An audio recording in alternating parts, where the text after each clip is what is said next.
cukup satu kali kehilangan tongkat, cukup satu kali. Jangan dua kali bersalah yang sama, jangan dua kali.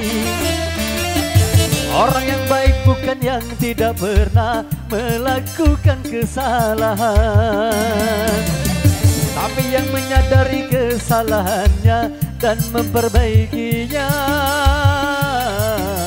Cukup satu kali kehilangan tongkat, cukup satu kali.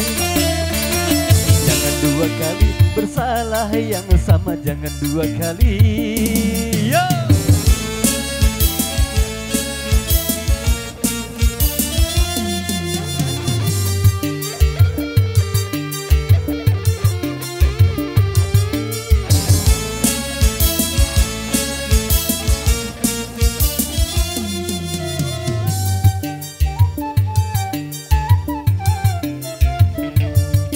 Tak seorang pun dalam dunia yang tak pernah berdosa, karena sudah fitrah manusia, tempatnya salah dan lupa.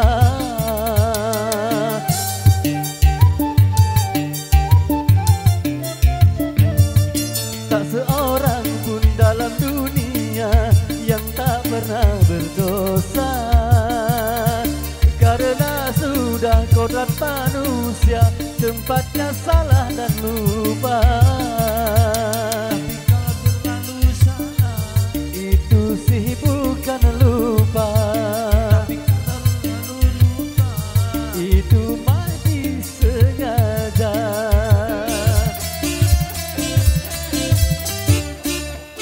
Cukup satu kali kehilangan tongkat, cukup satu kali.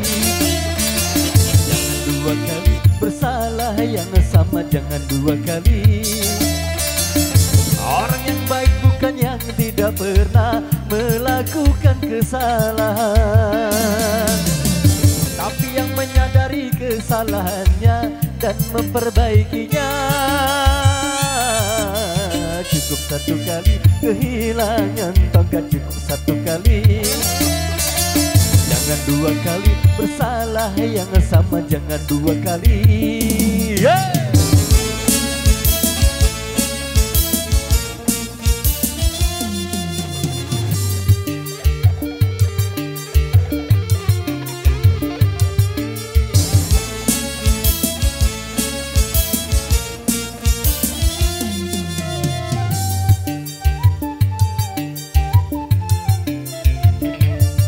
Tak seorang pun dalam dunia yang tak pernah berdosa, karena sudah kodrat manusia, tempatnya salah dan lupa.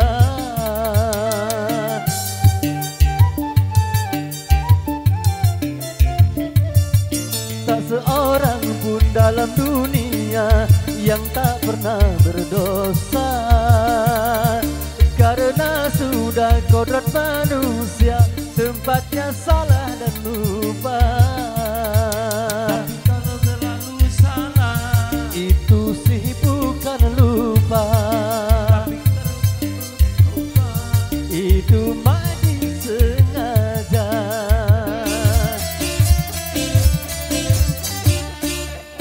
Cukup satu kali kehilangan tongkat, cukup satu kali.